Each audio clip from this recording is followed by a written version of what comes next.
Bienvenidos chicos de tercero y cuarto medio a nuestro último video, el número 10, que corresponde a la guía que titulamos como Guerra Fría, el camino hacia el fin.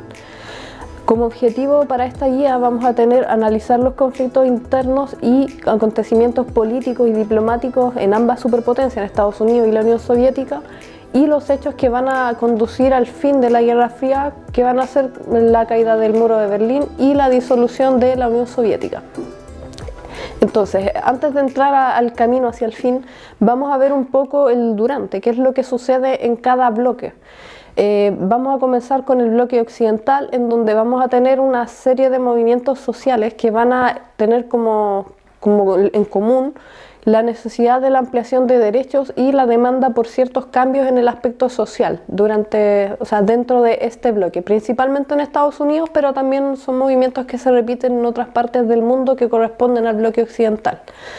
Entonces, el primero de estos movimientos va a ser el que llamamos la Revolución de las Flores, que básicamente va a ser un movimiento que va a protestar en contra de los dogmas y los valores tradicionales o conservadores, por encontrar la población joven, que eran valores y dogmas que no los representaban, que correspondían más bien a la generación de sus padres, y ellos se sentían ya como personas que mentalmente eran diferentes y que necesitaban otros valores, otros dogmas y otras formas de vida. Este movimiento va a ser el movimiento hippie, por si acaso, que se va a dar durante la década de los 60. Va a ser liderado principalmente por la población más joven en Estados Unidos. Va a ser un movimiento también que va a protestar en contra de la guerra de Vietnam, porque era una guerra que a muchos estadounidenses que mandaban a la guerra no sentían que los representara. Entonces ellos eran reclutados, los jóvenes, a ir a combatir hacia Vietnam, pero a una guerra que sentían que no tenía nada que ver con ello. Por lo tanto, este movimiento también va a protestar en contra de esta guerra. El segundo movimiento va a ser la lucha por la igualdad de los derechos civiles para la población negra o afroamericana en Estados Unidos.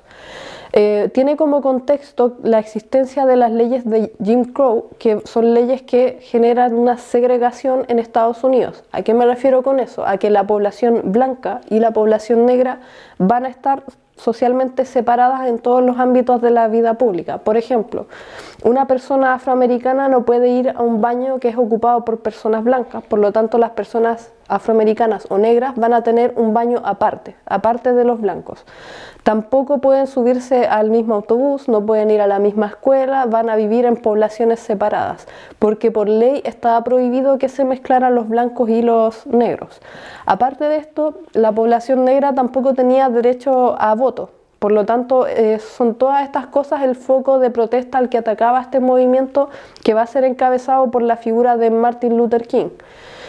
Este movimiento, en el año 1964, va a conseguir los derechos civiles para los afroamericanos, que van a poder ejercer su derecho a voto, y la abolición de las leyes de Jim Crow para que la población afroamericana y la población blanca puedan ya vivir dentro de la misma sociedad básicamente, pero no estando separados.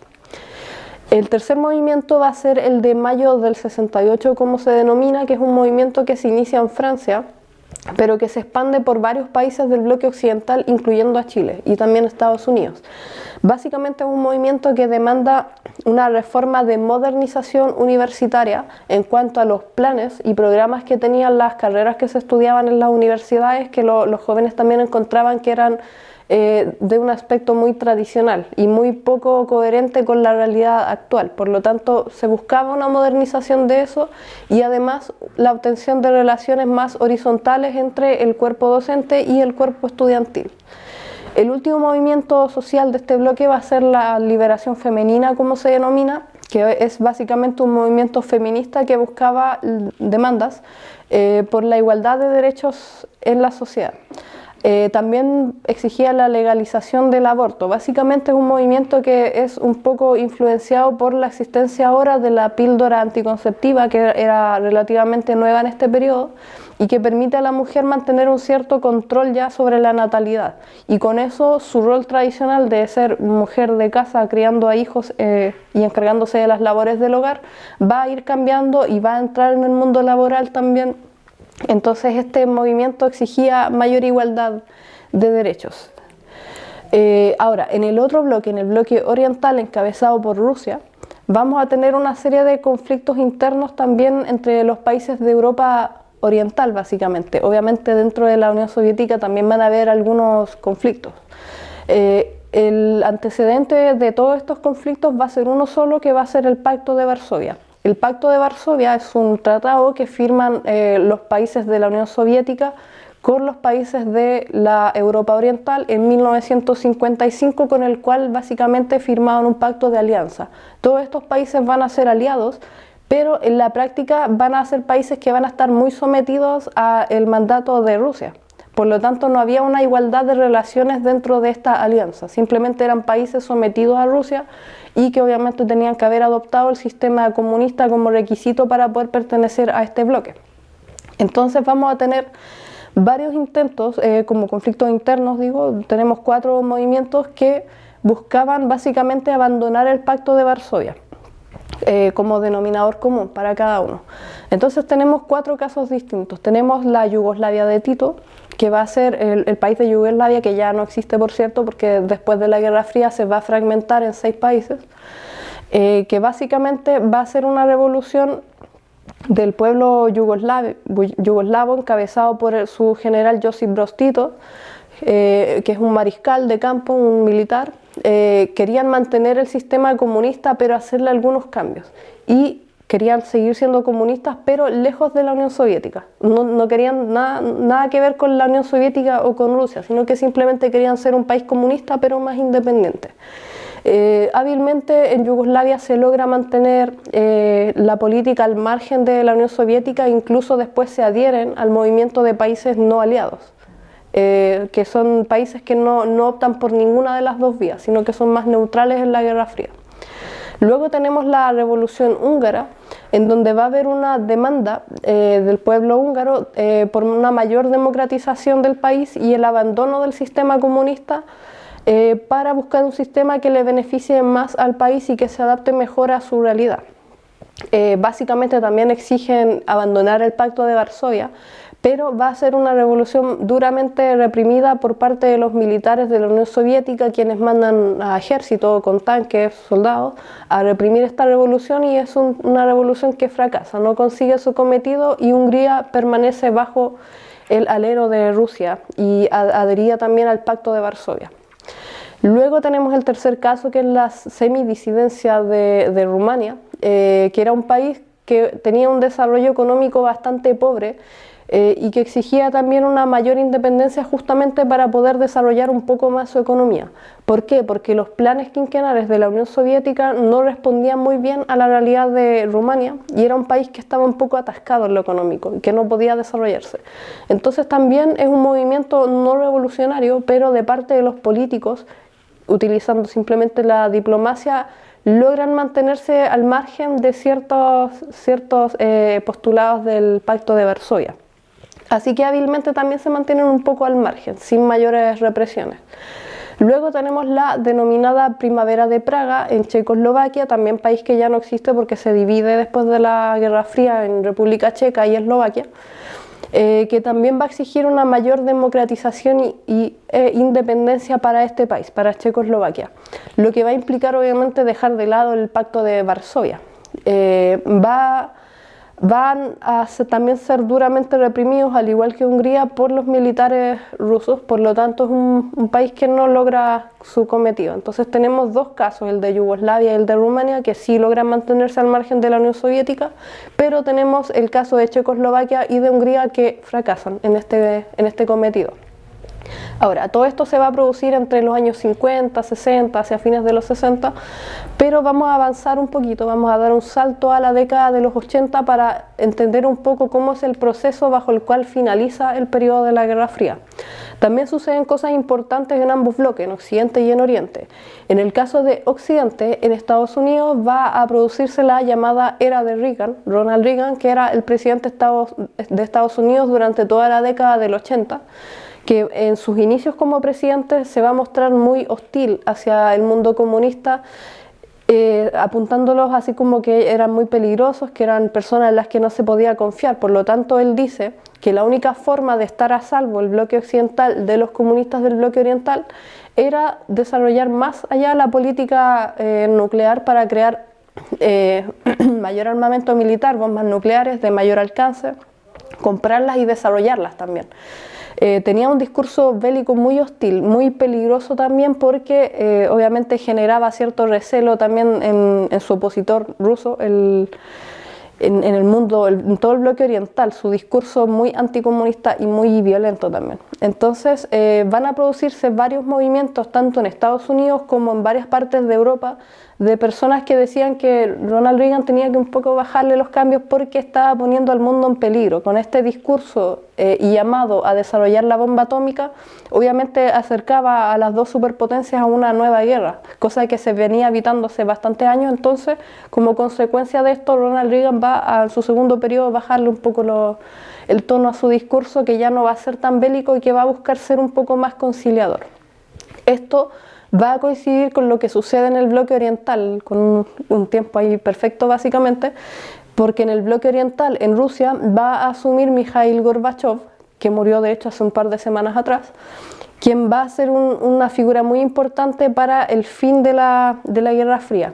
Él va a producir en 1985 dos reformas bastante importantes que van a dar todo el contexto para que finalice la Guerra Fría. En primer lugar, era una persona bastante conciliadora que quería generar un acercamiento con Estados Unidos, y por el otro lado teníamos a Ronald Reagan ya también buscando un mayor acercamiento.